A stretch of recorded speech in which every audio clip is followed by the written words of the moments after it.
What's up, you guys? Sean Ross Sapp. Welcome to Fightful, the 2023 Fightful Awards, the second annual Fightful Awards. We're so happy to have you guys here. We're joined by Denise Salcedo. Denise, as recently as just 2 days ago, you were on a red carpet. Not more prestigious than this. You know, some people host the Grammys, the ESPYs. I'm here hosting the Sappies. Just My kidding, God, Sean. you were so proud of that. You were so proud of that. I I just know rehearsed it. it yesterday. I'm not even going to lie. That was a rehearsed line. Dozens of recipients will win these beautiful bad boys. I want to thank so many of our sponsors. We were able to get largely Fightful viewer sponsors for these very expensive, costly awards that you'll see many of your favorite superstars being presented. You're going to see many acceptances along the way. We're very, very proud of these. Just to show you guys a little graphic of last year, like some of the people who were gracious enough to accept these. This made it very, very validating for me personally for this image to exist. And you're going to hear from a whole lot more of your favorite wrestlers. We're going to go and discuss the winners and some of the ones that maybe came up a little bit short, but mostly we're here to celebrate the winners. And we want to thank all of you. If you have any super chats, humper chats, thoughts on these, we'll be covering them as the show goes on. Our great moderator, Luis. Kate will be here to help produce shortly. Jeremy is around for some reason. I'm not sure why, but he is here. And so are many of your favorite wrestlers. A reminder, all of these awards were nominated and voted on by the subscribers of FightfulSelect.com. We are very proud of that. We have a wonderful community over there. Best $5 in the business, or $54 a year in the business. Denise, are you ready for some awards? I'm ready. Let's go. I'm very excited. The first sponsor, are you a trading card collector or a fan of Australian pro wrestling? If so, you're not going to want to miss out on the limited edition Australian wrestling cards. Each set includes 50 packs of 10 cards, including some of the country's top wrestling talents like Robbie Eagles, Shane Haste, Madison Eagles, Hartley Jackson, and they have Shaza McKenzie listed, although she is not a favorite. The Velocities, and a lot more. There's wrestlers, referees, announcers, commentators that are featured, giving you a full appreciation of the Australian independent scene. The cards sold out a lot faster because cards are hot right now, as I'm sure Jeremy Lambert will tell you. But you can order your Australian wrestling cards now at Pario Magazine. That's PARIO magazine.com.au/AUSWRES cards. That link is in our description below. You'll also be able to see it in the replies on Twitter. Follow Australian Wrestling Cards on social media at AusResCards for updates. Join the hundreds of fans who have already discovered the excitement of Australian wrestling cards. Jeremy, what are you doing here? Sean, I'm here to tell everyone that we have a tremendous lineup of awards to present. One of the best lineups ever for the second straight year. Hold on. Jeremy, I'm really happy for you, and I'm going to let you finish. But Matt Cardona and Steph DeLander had one of the greatest indie years of all time. A condensed award this year, the Indie Act of the Year, still goes to two performers and still goes to Matt Cardona. Last year, Matt Cardona and Chelsea Green emerged with Men's and Women's Indie Performer of the Year. Now it's Matt Cardona and Steph DeLander who take home Indie Act of the Year. After Chelsea Green went to WWE, Matt Cardona picked up Steph DeLander as his heater, and it's been off to the races ever since. Matt Cardona continues his impressive indie run. Cardona, who doesn't have a contract with any major wrestling company, has appeared for MLW, NWA, and TNA Wrestling over the last year, in addition to a very busy indie schedule. Likewise, Steph DeLander has become a mainstay in GCW, but also had appearances for TNA Wrestling and AEW earlier in 2023. Together, they are the Indie Act of the Year for 2023. Matt Cardona taking this for the second year in a row, Denise. We did condense this award. Last year, it was male, female, tag team, and then the U21 award.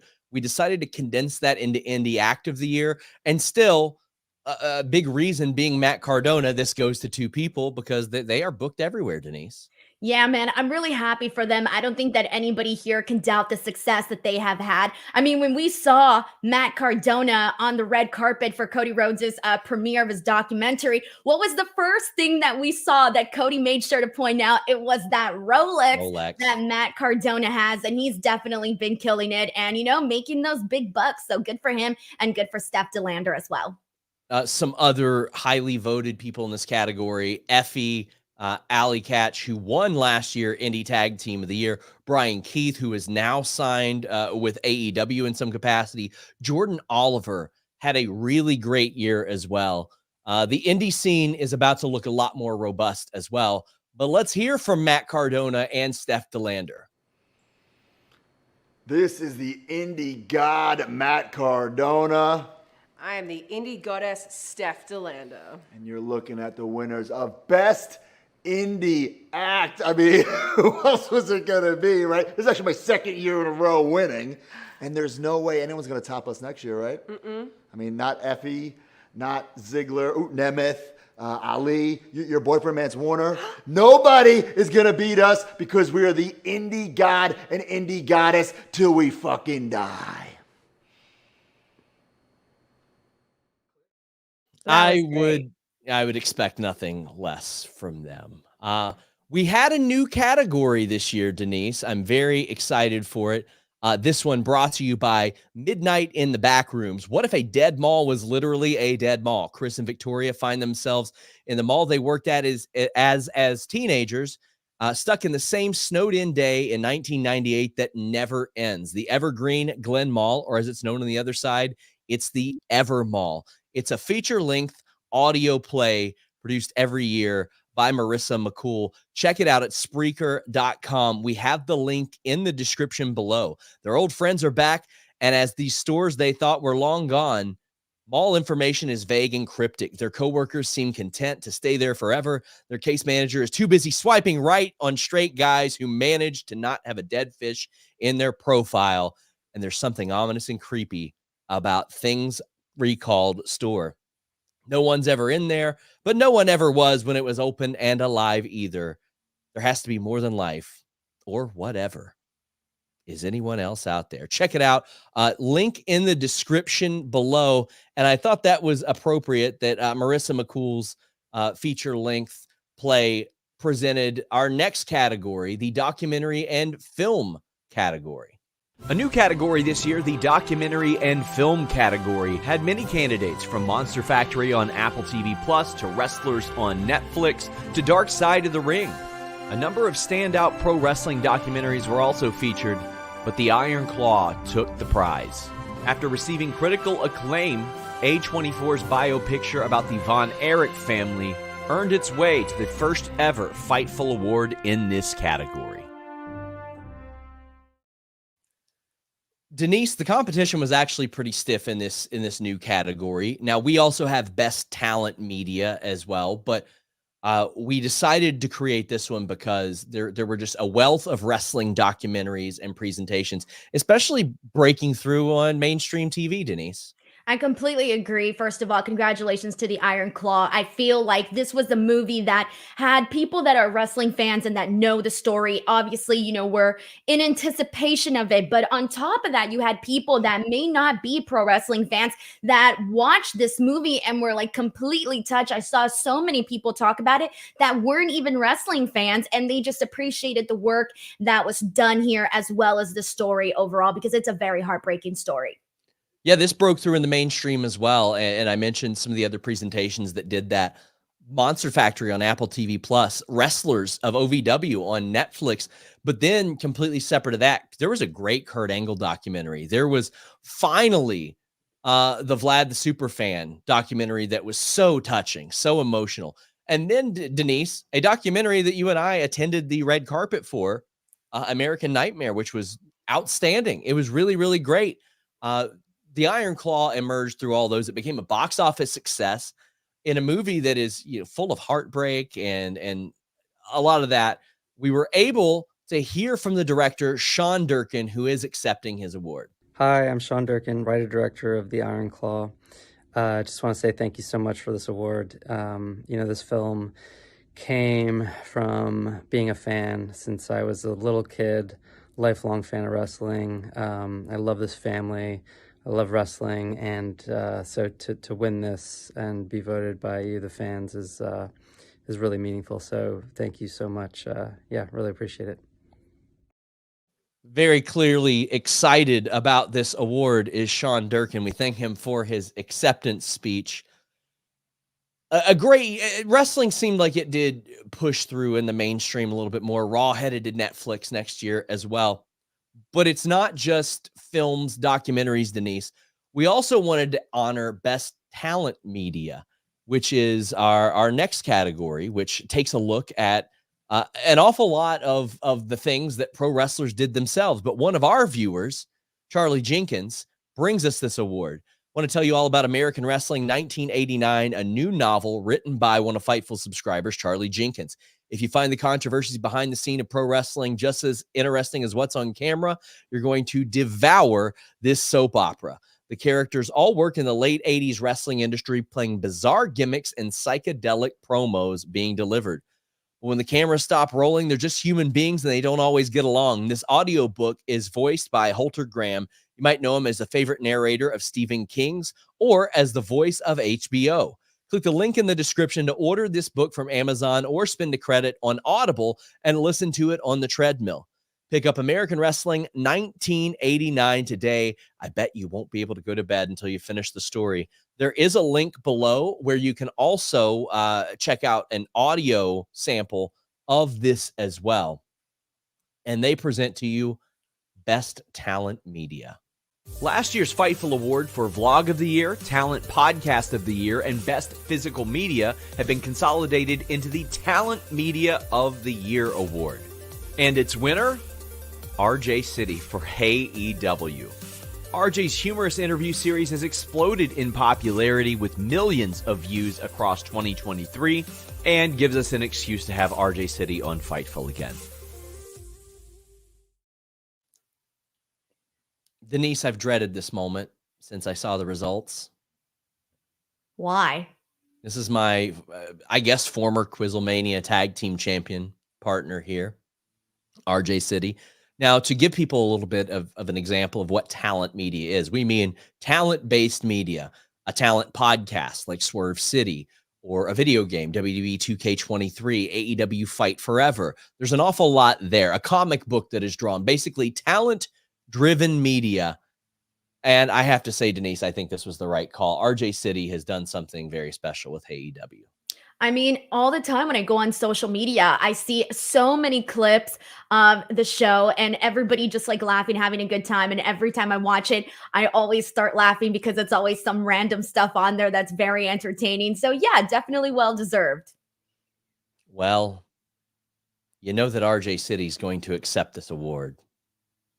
Hello, this is RJ City, and I've been informed that I have won the Fightful Award for Best Talent Media for a little show that airs every Sunday morning at the crack of dawn on youtube.com/AEW, and it's called Hey EW. We have won Best Media. Gee, I would fucking hope so. Who else is in the category? Maven's YouTube? Gee, I had a nice drop kick and I threw the Undertaker over the top rope once. This is who we're competing with? I would hope we win. Let me tell you something else. These aren't even the Fightful Awards. These are the Fightful Come Do Free Content Acceptance Speeches for us. Where's the award? Give me the award, Sean Ross Sapp. You don't have it because it's a scheme. It's a Ponzi scheme for you to get more clicks on your website because this is how it operates. You're a dirt sheet, my friend, and I got some dirt for you, okay? I love doing the show, and I don't want it to end. And if it ends, I don't know what I'm going to do. I'm going to go back to the Indies? You want me to go back to the Indies and wrestle? Chain? I'm going to have to chain? I don't want to do that. So, thank you for your support, because it's keeping me hanging on. And it's by a friend. Go to hell, Maven. That was great. I got to see Maven. Strays. I got to see Maven on Hey EW now. Hey, man, who knows what's going to happen next year? We'll see. And also, RJ, your physical award is on the way, buddy. I want an apology. I want an actual apology. No, we didn't send it to Canada. We weren't getting it through customs, but it's going to be on the AEW truck soon. You got to expedite that shipping, Sean. I think that RJ is very deserving of this award. I think that AEW has just been phenomenal, especially for Fightful. I mean, let's bring in somebody. Jeremy Lambert. I mean, you've covered many AEW stories so far. For your style of headlines, what would you say about RJ winning? I think his interview with Bryan Danielson is the greatest piece of journalism we've ever seen in wrestling media. So RJ City is, he asked the tough questions. He asked about the flaccid penises and the tree sperm. And that is what we want to know from Bryan Danielson. So RJ City doing real, true journalistic work out there. Thank you, Jeremy, for your insight on this very important matter. If you want to know how many wins your favorite wrestler has on SmackDown or how many rematches there have been on AEW TV, you need to follow our next sponsor at RassleStats. That's RassleStats on Twitter. 30 minutes before every WWE, AEW, TNA, and ROH show, RassleStats posts the latest year-to-date stats so you can track your favorites. Every Monday, you'll get the year-to-date total stats for the 4 companies that we mentioned before, plus New Japan. Join the cult of probabilities. Follow RassleStats. We used to do stat-heavy pieces on Fightful, and we no longer do that. So I actually go to RassleStats all the time, check in on some things, look at some interesting facts. But I can say this, they're going to have a couple more accolades for the likes of WWE. Fed dead? Not on Triple H's watch. Even though he had to combat some booking issues with Vince McMahon, who forced his way back into the company, Triple H takes this year's Booker of the Year award, and WWE emerges with Promotion of the Year award. This was Triple H's first full year as a booker, which was still impeded by Vince McMahon here and there. However, 2023 became WWE's most successful financial year of all time, en route to a major merger with Endeavor. The Fightful Award for Announcer of the Year goes to a 25-plus year veteran in Michael Cole. WWE really leaned on Michael Cole on both Raw and SmackDown throughout 2023, as he was able to shine without Vince McMahon in his ear. Michael Cole has flourished under the new era of WWE, and fans have taken notice. It was also noted this year that Cole has only missed 1 or 2 shows throughout his entire duration of his WWE career. The Bloodline didn't quite dominate this year as they did last year, but still they took home Feud of the Year. The early 2023 feuds with Kevin Owens and Sami Zayn ended up winning this award, largely on the strength of their Storyline of the Year winning award last year. The question marks of Sami Zayn leaving the Bloodline, joining Kevin Owens, coming up short at Elimination Chamber, and finally winning the tag team titles at WrestleMania helped make this your Feud of the Year. So we're going to spend some time on this one as we covered a lot of ground there. This is one of my favorite things about the Fightful Awards. There is a lot of parity here in who wins awards. Last year's Promotion of the Year and Booker of the Year, Tony Khan and AEW. This year, Triple H takes that from him. And like I said, he was impeded by Vince McMahon. And as Ronda Rousey would say, Bruce Pritchard is Vince's avatar, Denise. I get the feeling this is going to be an award that kind of goes back and forth over several years, but Triple H in his first full year seemed to do a good job according to our audience. So I hope you're right in that, because as we know, competition between WWE and AEW can only help drive the creative that you're seeing on both of the shows.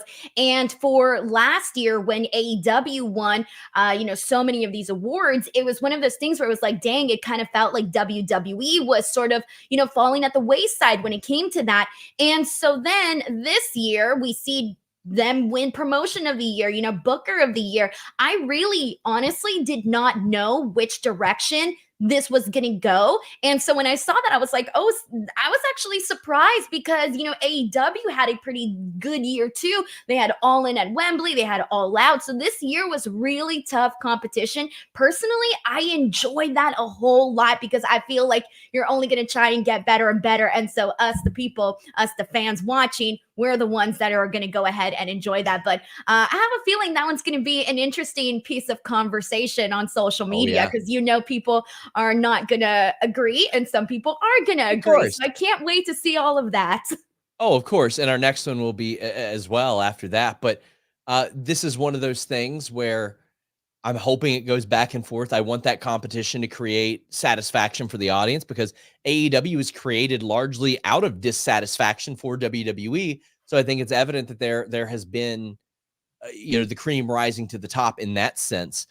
The announcer of the year is brought to you by Matthew Hook's Hooked In Voiceovers. He is a Texas-based voiceover talent. Check him out at Hooked In Voice on Twitter. He does some incredible work, and I thought very appropriate to bring you the announcer of the year. Again, that's Hooked In Voice on Twitter for Matthew Hook's Hooked In Voiceovers.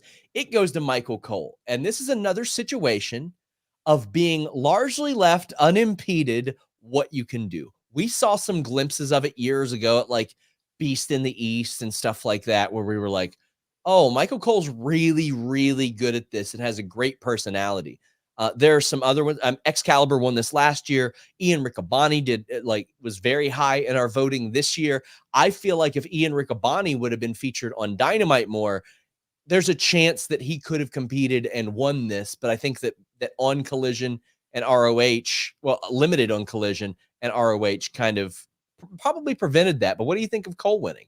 I think it's nice that Michael Cole is getting his due because we all know that he's gotten, so much criticism over the years from people. And so for this year, obviously fan voted here by the Fightful Select subscribers. It's one of those things that it's like the people are saying, you know what? We like the work that you're doing. And you mentioned it right there. Maybe a little bit more freedom without having Vince McMahon in his ear. And then of course, Pat McAfee brought out so much of his personality when they were, doing it originally, the commentary on SmackDown. And so it is one of those things that I just think that it's nice that Michael Cole is finally getting some of that recognition. The Feud of the Year is brought to you by the Delvin Cox Experience. Delvin is a one-man mission to unite the culture through diversity with informative discussions and thought-provoking dialogue. Each week, he delves into conversations with different guests about a wide variety of topics, ranging from conversations about mental health to debates about gun control. If you want a little more of a lighter conversation, there are also fun interviews with guests such as Rodney Barnes, who wrote for shows like The Boondocks, Wu-Tang, An American Saga, and Winning Time. If you want diverse conversation, check out the Delvin Cox Experience anywhere you get podcasts. Also, check him out on Twitter at Delvin_Cox.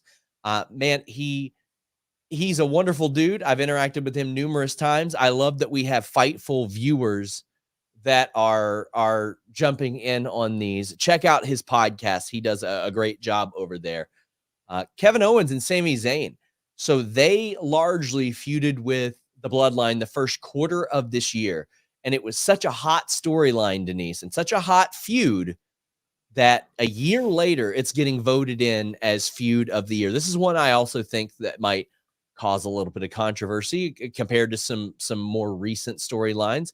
How'd you feel about it? Honestly, this has been my last big major favorite storyline in WWE. So there is controversy around it. Obviously, everybody's welcome to their own opinion, but I truly believe that the work that the Bloodline did in particular with Sami Zayn was some of the very best stuff that we have seen. I mean, I remember each and every single SmackDown, whenever they would have a segment together, everybody was like, oh my God, this is so funny. Oh my God, they had us swerving in between moments, all of the drama that happened in between those moments. I feel like we can all remember those. And I feel for the most part, those that watched are probably going, yeah, you know what? Well deserved. And let's not forget that really awesome WrestleMania moment, getting to see Kevin Owens and Sami Zayn team up, in Hollywood, in this place that, originally they were doing the indies and PWG, to see them go from doing those smaller independent shows to going to WrestleMania,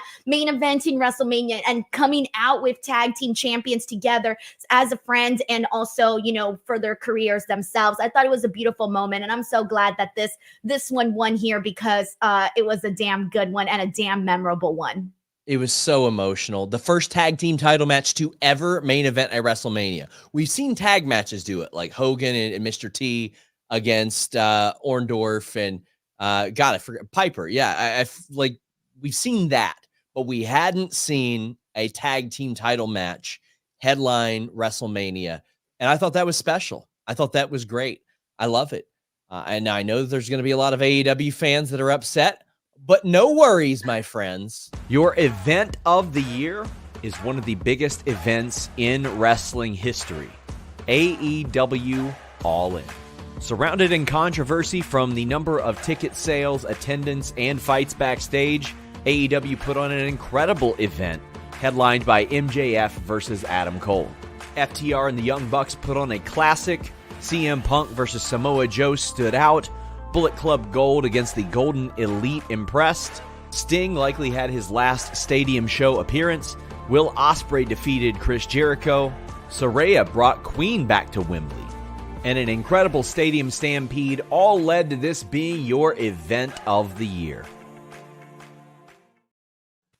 This one surprised me, Denise. Now, when we announced the event of the year, we want, the pomp, the circumstance, the grandeur, and all that.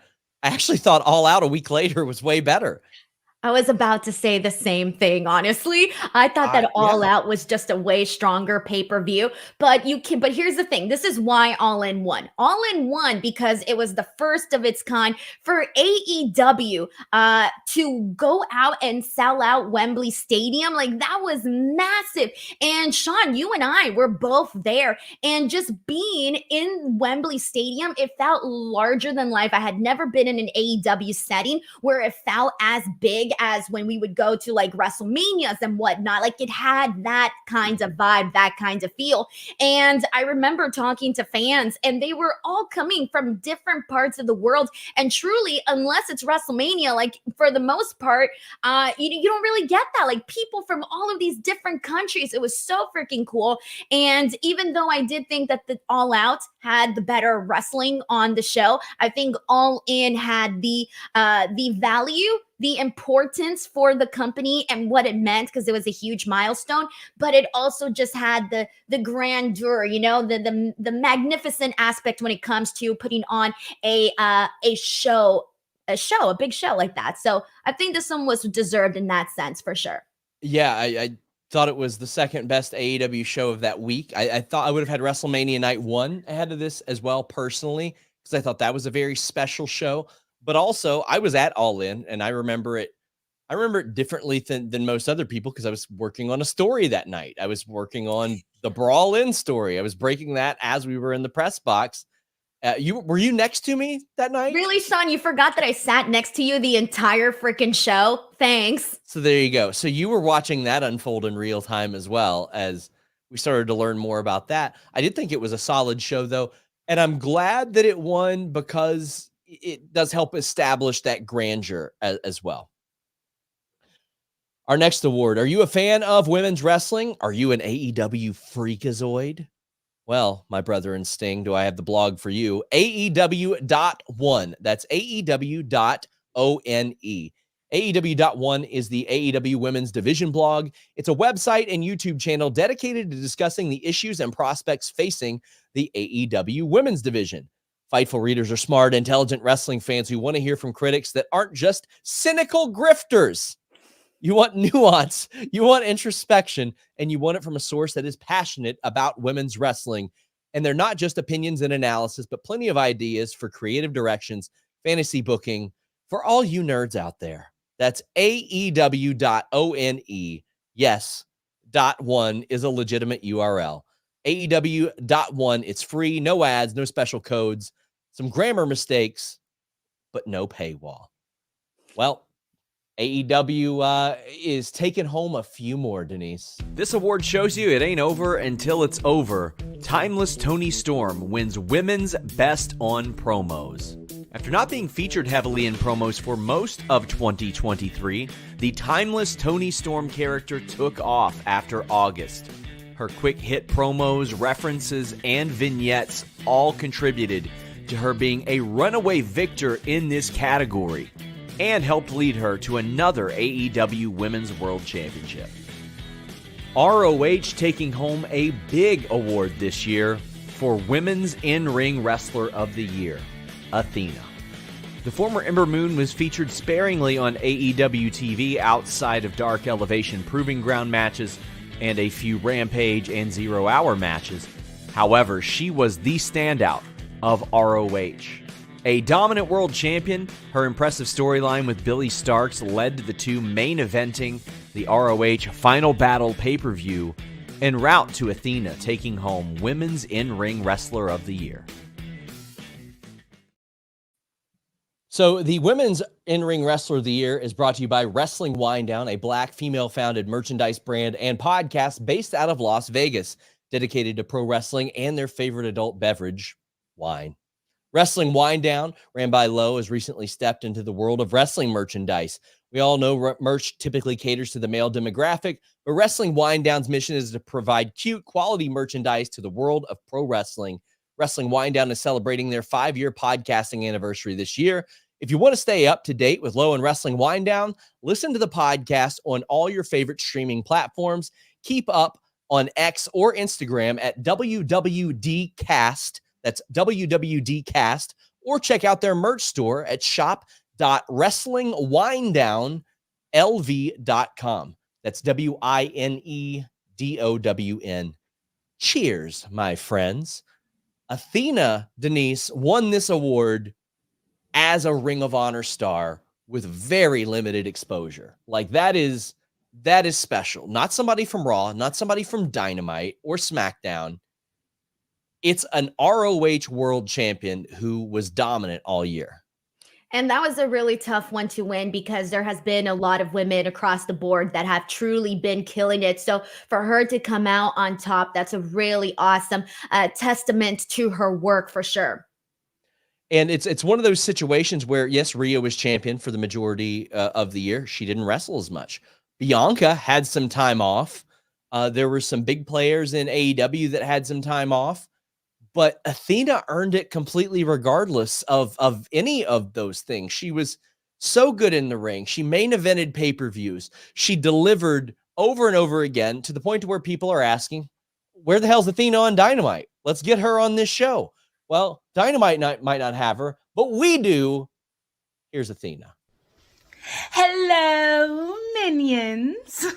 It's me, your forever ROH champ, your minion overlord, the Alpha, the fallen goddess Athena, and I'm here to say thank you to all you guys at Fightful for voting me Best In-Ring Female Wrestler. Here's to 2024. More violence, more chaos, but most of all, more me. I love that. More violence, more chaos. What more can we ask for? It's great. Exactly. I mean, it was a wonderful year for her. It was also a wonderful year for timeless Toni Storm, Denise. She took home Women's Best on Promos and largely did it in the last quarter of the year. That's why I said it ain't over till it's over. 6-7 months in, she's probably not getting that award.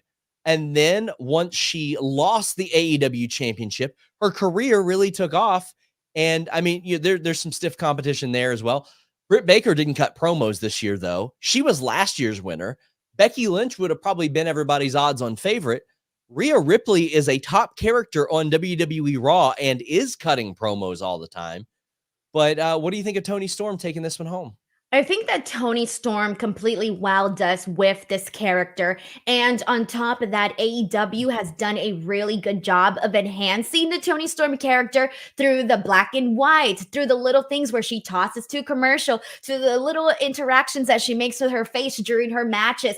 They've really done all that they can do to harness Toni Storm's character to the full potential, to the point where she literally on several shows was a highlight. Let's not forget those little picture-in-picture commercial things that she used to do with RJ City, the funny stuff that she does with Luther. I mean, at one point we had people popping for her feet, literally, when we were watching Dynamite, or maybe it was Collision. It was on one of those shows where it happened. But Toni Storm has really changed things when she was doing work with the Outcast. Unfortunately, it really wasn't hitting the mark, but I am so happy that she went this direction. She went all in this direction, and it is one of the best characters right now in AEW. It's incredible. As you mentioned, RJ City is heavily contributing to this, but if there was one person built for an acceptance speech, it's timeless Toni Storm. Yes, Luther, just put it in the pile with the others. Hello, readers of wrestling periodical Fightful. This is your and mine, AEW Women's World Champion, here to graciously accept your award for Best Female Promo. Like you had any other choice. Yes, it's really not that hard. You just have to say tits a lot. I mean, seriously, am I the only woman who speaks? Well, you don't hear much from the Spider Lady anymore. And to be quite honest with you, I would have won this award over the men. Oh, what's that now? You're angry and demand respect. How creative. Yes, I would like to thank my writing team, Sherwood Schwartz, Jean Parrott, and Martha Bolton. I hope to one day pay you all scale. Oh, thank you, darling. She's flawless. That was absolutely awesome. If there was one acceptance speech that we got, I would have wanted it to be that one for sure. What did she say? The Fightful periodical, or how did she say the wrestling periodical wrestling Fightful periodical? That was great.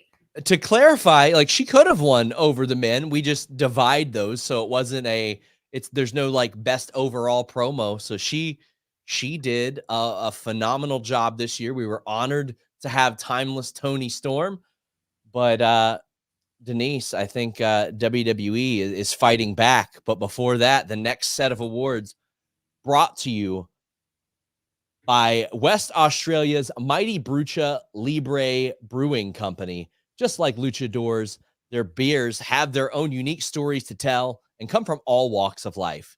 Their beer characters get dialed up to 11 to be bigger, bolder, and more exciting in the Brewcha Libre Brew House. Brewcha Libre recently launched their Chew Bubblegum and Kick-Ass beer this year and will be launching their TMDK beer next month. Life's too short to drink boring beer. Pick your heroes, make some noise, and enjoy the show that is Brewcha Libre.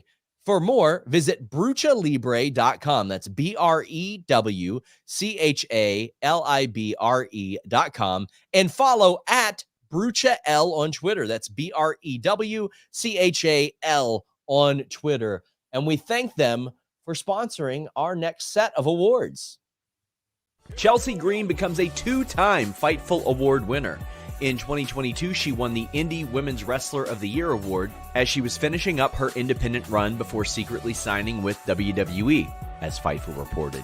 This year, she wins the Women's Tag Team of the Year award. With who? With whoever her partner was as the selection. This year, both Sonya Deville and Piper Niven served as tag team champions alongside Chelsea Green, who takes home this award. The 2023 Rookie of the Year is actually a woman who got her start in ring in 2022. The cutoff date for Rookie of the Year was mid-June 2022, and after that point, if they made their debut, they were eligible, and Sol Ruco was eligible. It's a good thing, too, because she got about a year in before unfortunately tearing her ACL. However, in about 40 matches, she was a standout on the WWE NXT brand, which dominated the top of the voting for this year's Rookie of the Year. A Fightful Original Award Gear of the Year highlights the best in-ring gear of 2023, and it goes to Zelina Vega's Puerto Rico-inspired gear at WWE Backlash. Zelina Vega made her world title match against Rhea Ripley in Puerto Rico special before they even hit the ring, thanks to her incredible gear that featured the Puerto Rican flag. While she didn't emerge victorious that night, she made a special impact and an appearance that will be remembered forever. So a few awards here. The Tag Team of the Year, obviously, I believe the Chelsea Green, Piper Niven, Sonya Deville one. a lot of exposure. I think once AEW has a women's tag team division, it's going to get more competitive. Several teams across the indies and TNA also ranked highly. MK Ultra got an awful lot of votes here. The Hex got a lot of votes. There were several Joshi teams in the top 5. I think 2 or 3 in the top 5. And I think that because of exposure to an American audience, that's what probably led Chelsea and Piper and or Sonya to take the lead. But Chelsea Green won Indie Female of the Year last year, had actually signed with WWE and not debuted yet, and then wins this year's tag team award. That's pretty unique, Denise. It definitely is, because it shows range, man. Chelsea Green has range, and that's been like the cool thing to see her get her opportunity once again with WWE, because we all know how things went down for Chelsea Green the first time that she was there in WWE. She then goes to the Indies. She absolutely rocks it. She comes back to the company, and she has absolutely been a favorite too. You know, we were just talking about Toni Storm absolutely killing it with her character. I think Chelsea Green is one of the best characters that they have over on the WWE side, because she is so much fun. Everything from her presentation to her little interactions that she has with Adam Pearce, and just even the way that she is on social media and some of the things that she's gotten trending on social media. She's very, very smart in her entire presentation, not just from the way that she acts, from the backstage skits, from social media, but also the way that she dresses. Chelsea Green's a star, whether she was on the Indies or on the main roster on WWE. Well, it's time to hear from them. Fightful, we, Chelsea Green, and Piper Niven humbly accept the Women's Tag Team Champions of the Year. I mean, we're not champions anymore, but we will be champions, and that's we're the champions of people's hearts and minds, and that's what has been proven with this fantastic award. Is exactly what I was about to say. So I wanted to thank my 3rd grade teacher, Mr. Rising. I wanted to thank my personal trainer, my dog's assistant. We don't have time for that. Let's wrap it up. I want to thank my mom, my dad, my sister, my husband, Matt. I love you so much. Thank you.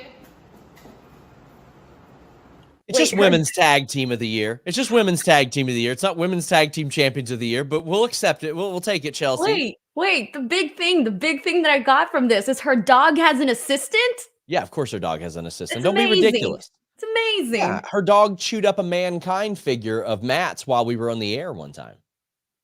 Okay. We're about to discuss Gear of the Year and Rookie of the Year. We want to remind you guys about American Wrestling 1989, a new novel written by Charlie Jenkins, a Fightful subscriber. If you like the controversies behind the scenes in wrestling, check this out. The characters all work in the 80s wrestling industry, playing wacky, psychedelic, bizarre gimmicks. When the cameras stop rolling, they're just human beings. They don't always get along. The audiobook, voiced by Holter Graham of HBO and Stephen King novels as well. Click the link in the description to order the book on Amazon, spend a credit on Audible, listen to it on the treadmill. Pick up American Wrestling 1989 today. I bet you won't be able to go to bed until you finish the story. Rookie of the Year. So this was one dominated by NXT. Lola Vice was at the top. Gosh, I can't remember who else was among the top there. But it was heavily dominated by NXT. I'm about to check out some of the top vote getters in that. But I mean, as I listen to these splits, Denise. Sol Ruca got 24.8%. Second place was Lola Vice, 23.6%. Third place was Kalani Jordan at 22.3%. And then Oba got 14% as well. Now, there was some like Wakanda and Oleg from outside of WWE. Eric Ademia, who I interviewed at WrestleCade, got some votes as well. Neon. But this was largely an NXT-based thing, because in the States, if you are a rookie and you're in NXT, you are going to be put on cable TV every single week. So I'm really happy to hear that NXT got a lot of these names on here, because they've really been focusing a whole lot on building new stars. Obviously, it's a developmental show, so you're going to see that. But they've done a really phenomenal job, like with the names that you mentioned. Lola Vice coming in right after Sol Ruca. Like, Sol Ruca has wowed people with her athleticism, and I can't wait to see her return and continue seeing her growth. Lola Vice has captured people through her just overall aura. And then on top of that, you have Kehlani Jordan, who I actually thought just had a phenomenal year. Like, she came out there and like within 6 months, I mean, this girl is headlining one of their big shows when they did NXT Deadline for the Iron Survivor, and she's had some really cool moments on that as well as on NXT TV. So shout out to her as well. But they're doing some good stuff. I also like that a lot of the rookies that people were shouting out were the NXT women in particular, because the NXT women are freaking killing it, and I love to see them get their flowers. We saw them shine, Roxanne Perez and Tiffany Stratton over at the Rumble this past weekend. I think that the NXT women are busting their hump. They are doing a great job. Absolutely are. They're doing a wonderful job, and they've earned it. They're being thrown into the fire. They're being thrown into the fire. Sink or swim, and they're swimming. And one of my favorite awards is one that we do that nobody else does. Gear of the Year. I love that because I wish I could. I wish I would have got some more information to shout out the gear makers as well. And in the future, I would like to send trophies to them. Zelina won. I thought this was a runaway. I thought that Zelina by far had some of the most special gear. Her emotional reaction to it, Denise, was very, very special. She won with 21%, but Mercedes had some gear that was a tribute to Hana Kimura that came in second place. You had Julia Hart's Dark Side gear at Full Gear. You have Kenny Omega, the highest rated man on this list at Wrestle Kingdom. And then Asuka, her return to the Kana gimmick, which, that gave me chills when I saw that. Those were some of the top vote getters. Another one was Mercedes Moné's debut in Japan. So if Mercedes would have had one nomination on here, there's a chance that her fan base could have pushed her up above Zelina, because Mercedes herself got 27% of the vote, but Zelina's gear specifically here got 21% of the vote. So Mercedes was the top vote getter, but Zelina's specific gear was the winner. How'd you feel? So I will say this, that I love that the top two that scored the highest percentage both had some sort of emotional attachment to it, both with Mercedes as well as Zelina Vega.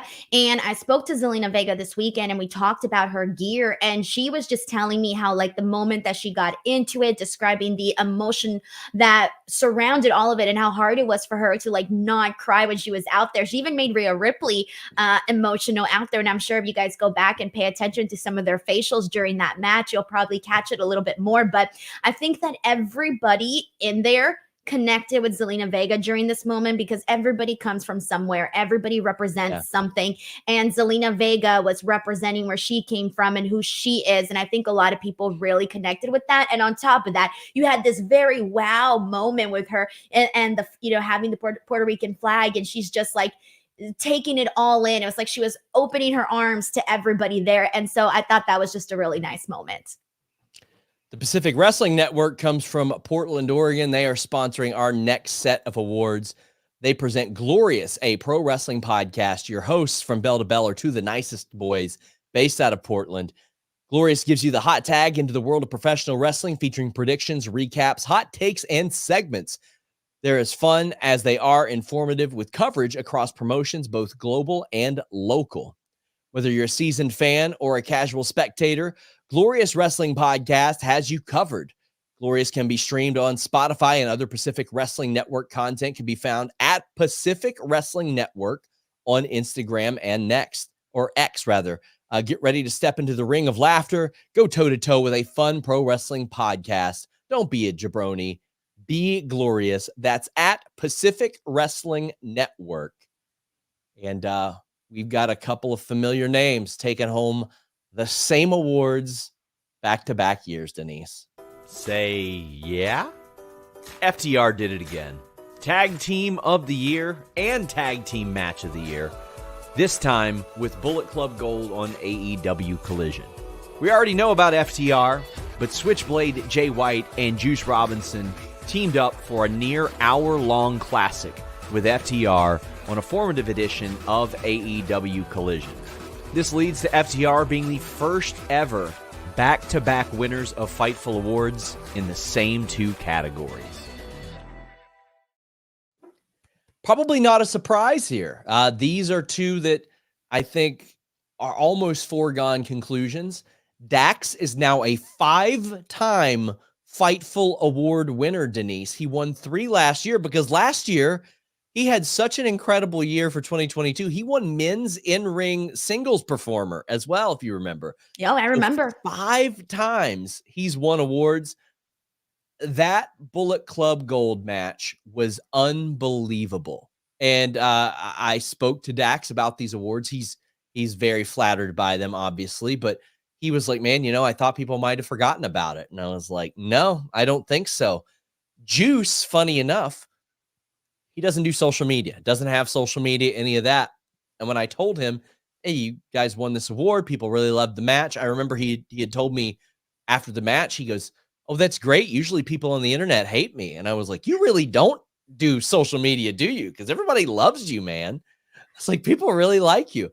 But these seemed like foregone conclusions to me, Denise. Okay, so I will tell you that when it came to the tag team match of the year, I was definitely not surprised by that whatsoever because I remember that match very, very vividly watching it on Collision. And it was one of those things that I remember, like, obviously it was so long, it was a whole hour, but like, dude, that thing went by so fast. And usually with long matches, you know, sometimes you can kind of get a little bit bored, right?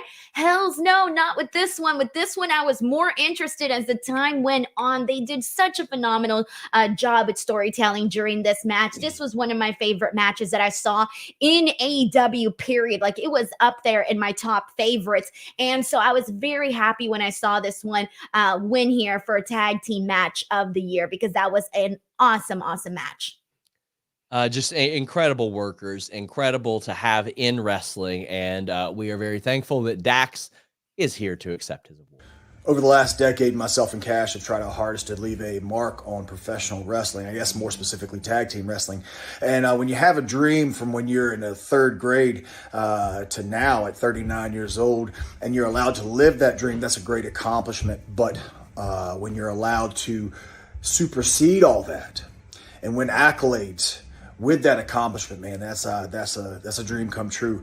And I mean, you know, as you can see, we have our own wall of accomplishments here and that I'm very, very, very, very proud of. And I know a lot of people probably get tired of hearing me say this, but I love professional wrestling, man. I absolutely do love it. It's an entity to me. But more than that, I love the fans, and I appreciate you guys voting again. 2nd year in a row, Tag Team of the Year. 2nd year in a row, Tag Team Match of the Year. We probably could have gone down as Match of the Year, but I won't. I'll press my luck here. Anyway, thank you, Fightful. Thank you, Fightful fans. And, yeah, I hope to see you guys soon. Top guy. Love having Dax here. The speech he sent us last year was so emotional, and we were so fortunate to have him back. They just had an incredible year, per usual. I love his room with all of his accolades there. That's pretty dope, man. I love the way that, you know, he's proud of the recognition that he's getting from pro wrestling websites. Yeah, as he should be. Our next categories are brought to you by a cat. Neil the cat is the furry friend of Fightful viewer Adam Weller on Neil's own Instagram at Neil Says Meow. That's Neil Says Meow. You can find regular updates on this graceful, cross-eyed wonder child. He may not be eligible to perform in most territories, but he's too friendly to play a heel. You can ask his toys. Neil knows how to grapple, even if he sometimes bites. Follow Neil the cat on Instagram today at Neil Says Meow. Make a beeline for the feline because he's cute. Follow Neil the cat. Well, Denise, there is a very polarizing set of awards for a very polarizing man. CM Punk had an up and down 2023, and that earned him 2 big awards for 2 categorically different things. Wrestling News Story of the Year was the subsequent firing of CM Punk following Brawl In. CM Punk got into a backstage altercation with Jack Perry, which led to his firing from AEW.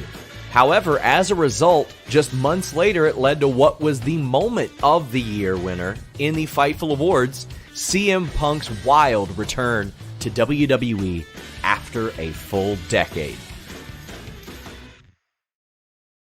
Just a couple of stories that we reported completely accurately on, regardless of what anybody says.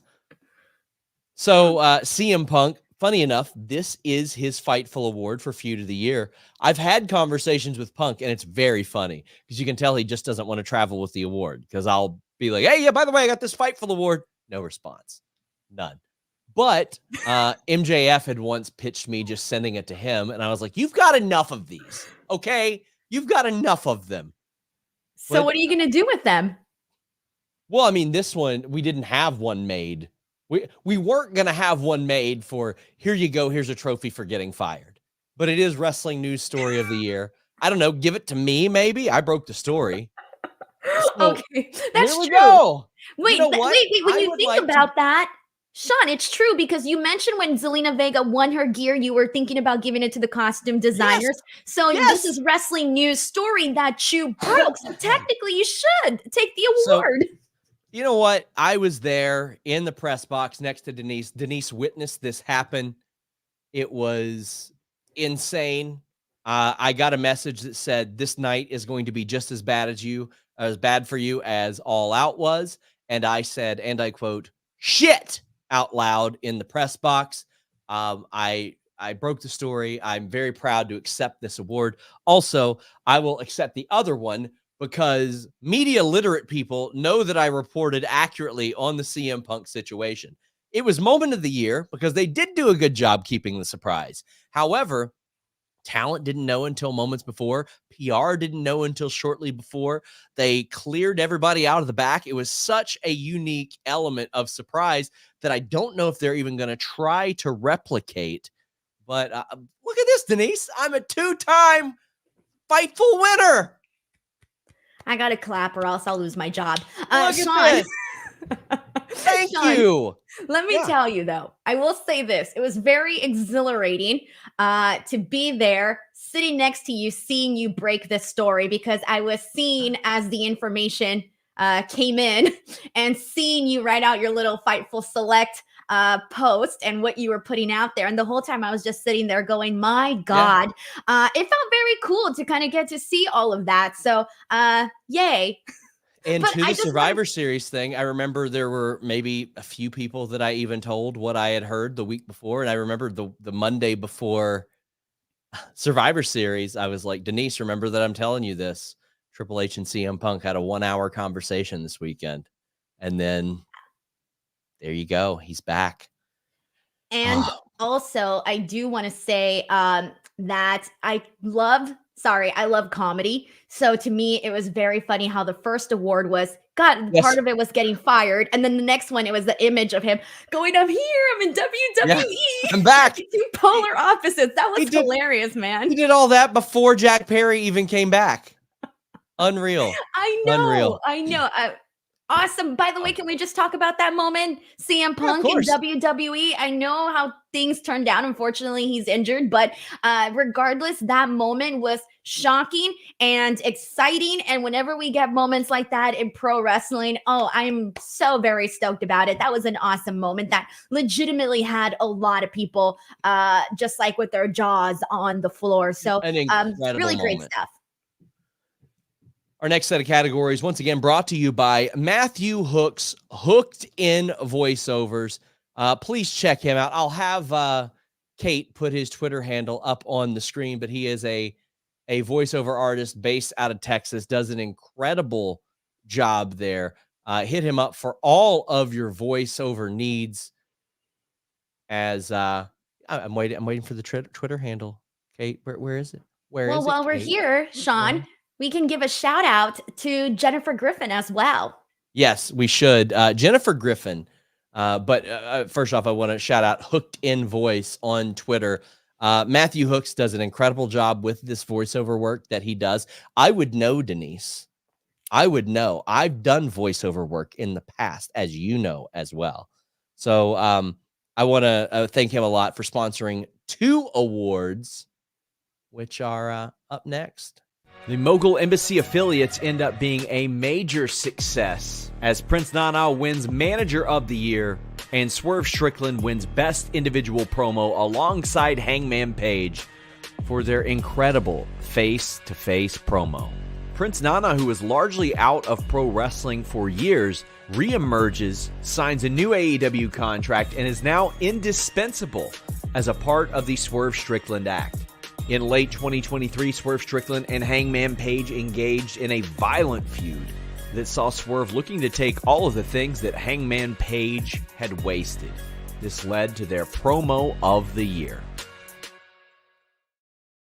These dudes can talk, Denise. FightfulSelect.com broke news that Prince Nana signed a new deal last year, and he has just made the most of it. He has done an incredible job, and I do want to shout out Jennifer Griffin.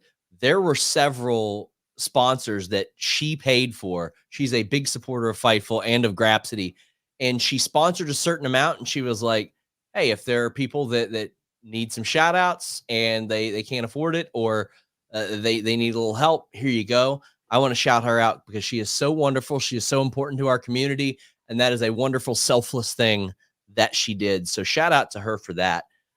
Just a wonderful person to interact with. But Swerve and Hangman, best individual promo, Denise.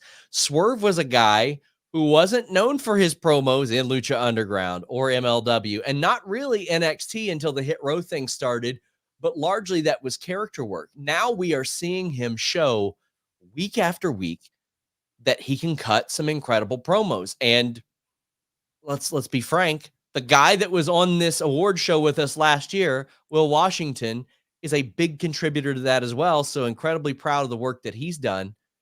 Denise, Swerve and Hangman, what are your thoughts? First of all, I just have to say that I thought Swerve and Hangman was by far the best feud that they had for AEW this year. The work that they did, not just in-ring wise, but here we are talking about the promos, which goes in hand with the storytelling, was really, really great. There was a lot of little nuances that they did, that a lot of foreshadowing, a lot of little things that they did that were very, very creative. And instead of just giving like a bland promo, all of the promos had really good execution. And man, I was a big fan of what they did. Really, really big fan of what they did. I was too. They also got second place in Feud of the Year this year. They did an incredible job. And there's a very interesting vote later on as well. Also in Best Individual Promo, Cody Rhodes and Paul Heyman got 20%. Seth Rollins' promo on CM Punk got 18.7%. And then LA Knight's tribute to Bray Wyatt got 10% as well. And fortunately, we get to hear from the winner. Fightful Awards, I want to thank y'all for awarding me, Swerve Strickland, leader of the Mogul Embassy and AEW Superstar, Best Individual Promo of the Year. And this is my very first Fightful Select Award that I've ever received in my career. It took 15 years to get this, and I didn't think it would be for individual promo, but here we are. Let's see what 2024 holds for you, boy. Whose house? Swerve's house. I think he's going to be AEW champion this year. It is quite the situation he's in. And Prince Nana blew the doors off of everybody.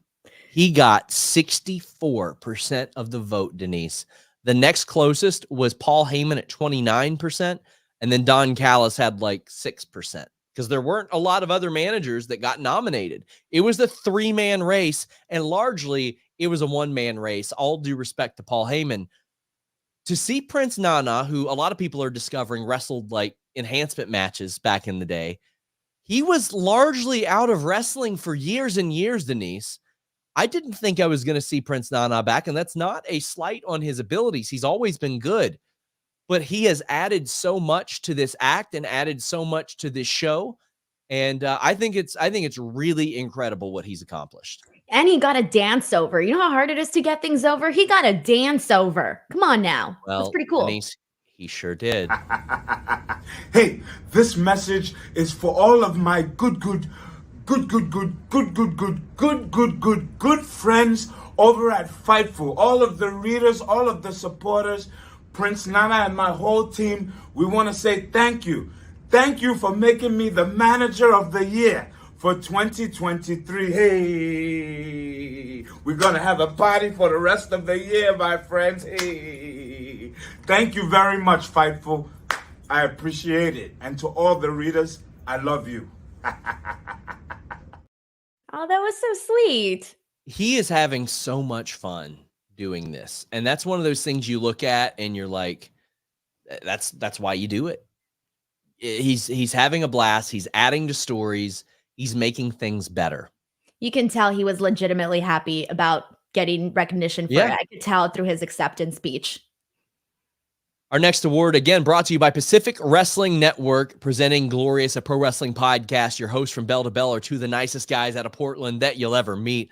Glorious gives you that hot tag into the world of pro wrestling. It's got predictions, recaps, hot takes, segments that are just as fun as they are informative, with coverage across promotions globally and locally. Whether you're a seasoned veteran fan or a casual spectator, the Glorious Wrestling Podcast has you covered. They can be streamed on Spotify, and other Pacific Wrestling Network content can be found at Pacific Wrestling Network on Instagram and X. Get ready to step into the ring of laughter. Go toe-to-toe with a fun wrestling podcast. Don't be a jabroni. Be glorious at Pacific Wrestling Network and the Pacific Wrestling Podcast, Glorious. Oh, man, Denise, I think that last year we had one New Japan winner, and that was a combination. It was the AEW New Japan Forbidden Door show. This year was a little bit different. Will Ospreay's competition seems to be with himself. In a very tight race, Will Ospreay won Finisher of the Year for the Stormbreaker, but he also finished third place with Hidden Blade. Not nearly as close was Men's In-Ring Wrestler of the Year, which he ended up taking by 15%. However, he not only competed with himself again for Match of the Year, he and Kenny Omega competed with themselves. Their incredible match at Forbidden Door wins Men's Singles Match of the Year. However, right behind it was their match at Wrestle Kingdom. So much so that it almost split the vote and allowed Swerve Strickland and Hangman Page at third place to leapfrog both of them. However, Ospreay Omega 2 at Forbidden Door is your match of the year. So, Denise, this is something that happened last year with the tag match of the year. The two Briscoes and FTR matches got 1 and 2 and were so close that number 3 almost beat both of them. That happened this year, and I think one year it's going to happen because Hangman and Swerve was fresh in the audience's minds and things like that. It lost, like the difference between 1 and 3 was like 2.5%. However, Omega and Ospreay got like 45-50% of the vote. Like, so it's one of those situations where like Mercedes earlier got a higher percentage, but Zelina won. Kenny and Ospreay very clearly, if there was only one option, they were going to dominate this, but it almost just slid them right up there. The finisher of the year is one that I'm excited to talk about as well. But first, singles match of the year. It was absolutely my singles match of the year at Forbidden Door. It was a phenomenal, hard-hitting matchup, Sean. I got to watch that match from like the 5th row on the floor. And when I was watching, like, okay, it's one thing to watch it on TV because you're seeing these guys go like 100 miles per hour. They're like laying their shit in. It's freaking crazy. And then you see it in person up close. I was just watching this going, oh my God, like there was the highest that you can get when it comes to athletic ability and just the mastermind of pro wrestling storytelling. For me, watching them battle it out together at Forbidden Door was so freaking great. I mean, I was watching these guys like bleed and sweat and all of these things like up close. It was wild, man. This was a great match and a great moment. I was very happy to see that it won. An incredible match, a special match, a scary match.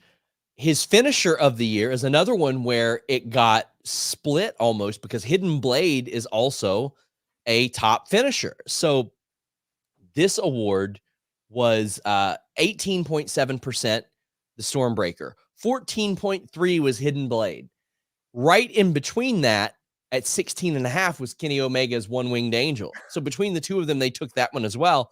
but Swerve's JML driver had 12 or 13%. Braun Breaker's spear got 10.5% as well. Just incredible. And the in-ring performer of the year, that one wasn't nearly as close. Gunther was second at 23%, but Ospreay won that with 37.6%. Where was You Brian? Right after it, 21.7. Oh, 21.7%. Seth Rollins was in the top 5. MJF was actually in the top 5 for some of the incredible performances he had. But I think that Will Ospreay absolutely deserved this. Normally, we would have an acceptance from him, but yeah, guy's a little bit busy right now, about to relocate. I don't know if he's relocating, but got a lot of stuff coming up. Mr. Acosta sent a super chat saying, Michael Cole, GOAT emoji. And Zach Schimmel says, save this just for the awards. Here's to another great year of wrestling and supporting the best company that covers it. Get your super chats, get your humper chats in. We are heading down the home stretch here. We would love to hear what you guys think about all of this. But again, we want to thank Jennifer Griffin, who contributed to so many awards, and thank her for that as well. We also want to thank Mike the Jeweler. You can often see Mike the Jeweler in our live chats, talking trash about CM Punk, being very generous, but he is a jeweler that many of your favorite rappers and wrestlers go to in Atlanta. I constantly hear about this. Follow him on Instagram at Mike the Jeweler _ATL.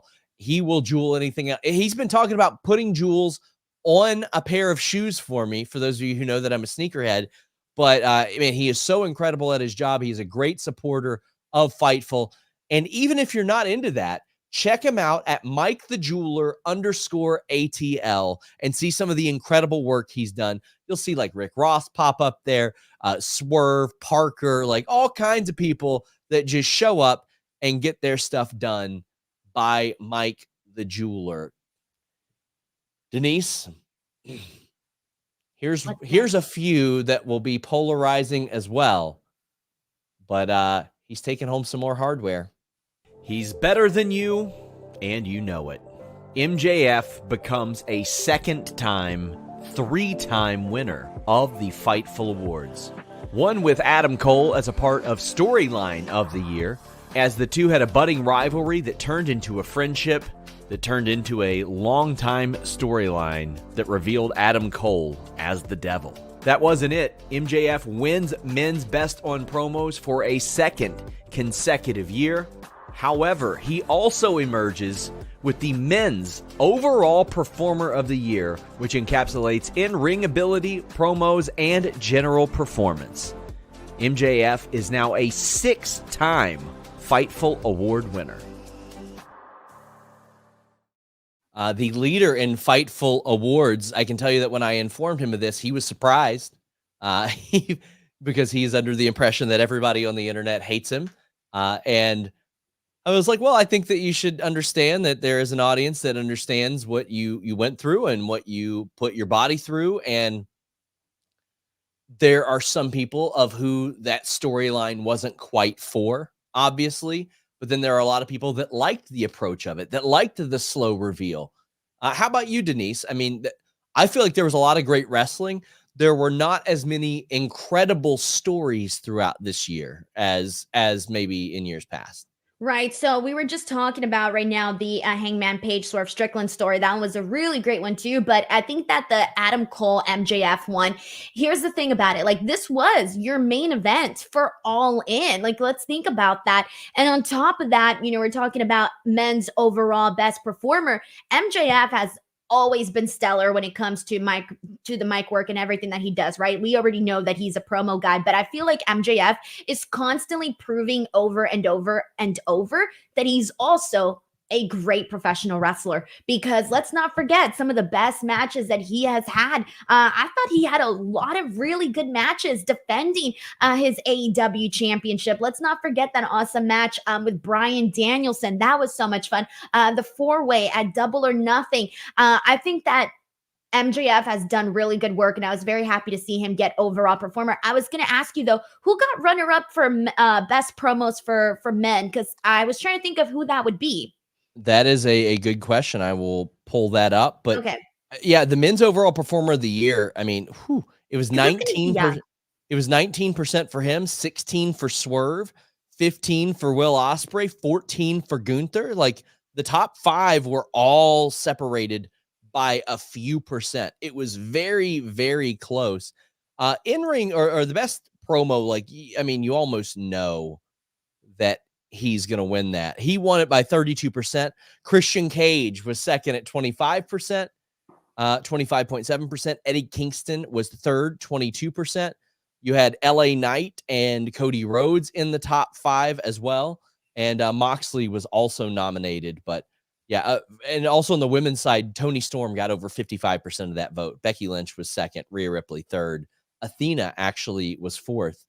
But he did an incredible job there. And I can tell you guys, so the storyline of the year, I feel like that one was also a very close one as I pull it up. Yeah, it was. Oh my God. 0.8% away from it being KO and Zayn versus the Bloodline for that one as well. In addition to Feud of the Year. Yeah. And Hangman and Swerve were third. Athena and Billy Starks were up there. Cody Rhodes not finishing the story was fifth. I feel like if Cody would have finished the story, that would have been storyline of the year. Run away. Because it would have been such a feel-good moment, and you can't top that, you know? Well, MJF, he's gone dark lately, but there's an acceptance. Hi, I'm Alicia Toot, also known as Tits McGee, and today I'm here to accept these awards on behalf of my, dare I say, better half, MJF. Unfortunately, Maxwell couldn't appear tonight to accept the awards himself, but let's be honest, he wouldn't waste his time at one of these fan-voted atrocities anyways. So I, in place of MJF and the MJF camp, would like to say thank you. I could go on some long-winded speech, but we know why he's taking these home. Because he's better than you. And you know it. And with that, we've got better things to do. So enjoy the rest of the award show while eating that sandwich your mother made you, you basement-dwelling, scruffy-necked pores. That was so good.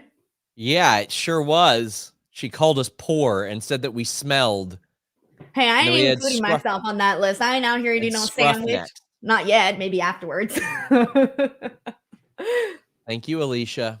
We greatly appreciate you. Our final set of awards are brought to you by the Boo You Horror Podcast.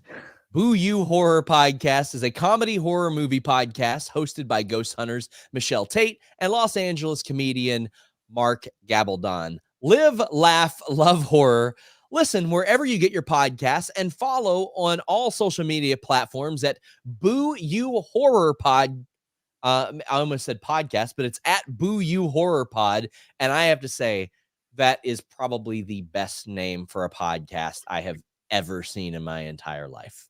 I loved it. The second you said it, I was like, what? That's amazing. Yeah, I saw you. You're like, yeah, I get that reference. I get that one. That is really one of the best podcast names I've heard. It's hard to come up with a really great podcast name that no one has already taken. That was a really good one. And these two are both hilarious. I talked to Michelle a little bit. She was actually the first person to reach out to us as a sponsor. So I really want to cast the light on her and the Boo You Horror Pod. Thank you all so much. And you guys should really check this out. I listened to a couple episodes in addition. Actually, while I was working on some videos for this, they do an incredible job. It is so entertaining. Check them out at Boo You Horror Pod. Oh, Denise. It's a big year, but I don't think a lot of people are going to argue about these. All rise for the Judgment Day, specifically Rhea Ripley. Judgment Day wins Stable or Trios of the Year. An incredible year from Dominic Mysterio, tag team title wins from Damian Priest and Finn Balor, a men's Money in the Bank win from Priest, the addition of JD McDonough, and a dominating year from Rhea Ripley leads this stable to putting their names in the WWE history books. But that wasn't it. Rhea Ripley had a dominant year in our awards voting as well. Women's Singles Match of the Year goes to Rhea Ripley versus Charlotte Flair. After not getting that main event slot, these two had something to prove, and they proved it, taking home the honors. That wasn't it either. Rhea Ripley your women's overall performer of the year. Not just in-ring, not just promos. Rhea Ripley ended up becoming one of WWE's most important managers throughout this process, leading the Judgment Day team in a variety of ways. Denise, I'm so proud of especially the Women's Overall Performer Award, and I'll tell you why. When we were coming up with these awards, I was like, man, there's the in-ring, there's the promo, and then there's the person that brings it all together. Athena won in-ring, Tony won promos, and then Rio won the thing that encapsulated all of them. And I mean, if she was eligible for like manager of the year, there's a chance she could have got a lot of votes for that as well, for the work that she did there. The match with Charlotte Flair was incredible. And of course, there are some Joshi matches that I think if a lot of our audience had seen, they would have probably gotten a ton of votes there as well. But to me, stable of the year was a slam dunk because they turned around an absolutely dog shit stable and made it something that was continually interesting. I thought that they all deserved these awards, Denise. Yeah, I mean, obviously, I agree with all of these awards. And then, of course, seeing Charlotte Flair and Rhea Ripley get that win for Best Women's Match. Dude, are you kidding me? That was... You mentioned in the video them having maybe something to prove by not getting that main event spot, but damn, are we talking about that match? And have we been talking about that match since it happened? Because that was a really good one. And I think that Rhea Ripley is just really...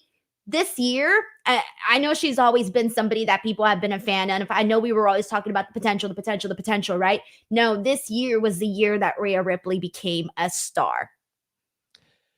In the women's singles match, Julia versus Tam Nakano, Mina Shirakawa versus Saya Kimitani got votes as well. But Athena Billy Starks and Athena Willow, 17% and 15% respectively. But the Rhea Charlotte match got 38% along the way. Women's best overall, I need to look at that. Rhea won that with 42%. Athena was second with 28%. Third was Becky Lynch with 12. Julia got a lot of votes. Both Julias, Julia Hart and Julia from Japan, all got votes as well. I really love what they did here, and I think it's appropriate. There's a bunch of members of Judgment Day, so we got a member of Judgment Day to accept these awards. And here to accept the awards for Judgment Day is a member of Judgment Day, R-Truth. Hey, how you doing, Sean? Doing great. It's great to have you here. Oh, man, it's great to be here, man. And on behalf of Judgment Day, it's great to accept this award. You've taken the world by storm as a member of Judgment Day. You've made them all kinds of money, and that's for 2024. These awards are for 2023, so you're already off to an incredible start. Oh, we just now started moving, man. All cylinders are moving and on go. You know what I'm saying? Ever since we got rid of JD, man, Judgment Day been really you know what I'm saying? We've been really putting the pedal to the metal. You know what I'm saying? I feel like that probably swayed the voting as well. The fact that you were able to defeat JD in the very last few weeks of 2023, I think you probably helped make Judgment Day get a late push for this awards victory. Yes, sir. And awards is due. You know what I'm saying? And you saw I beat him fair and square, right? You saw that, right? You beat him. Okay, so so there's no more denying or people like, oh, you're not really a member. I am a full-fledged member.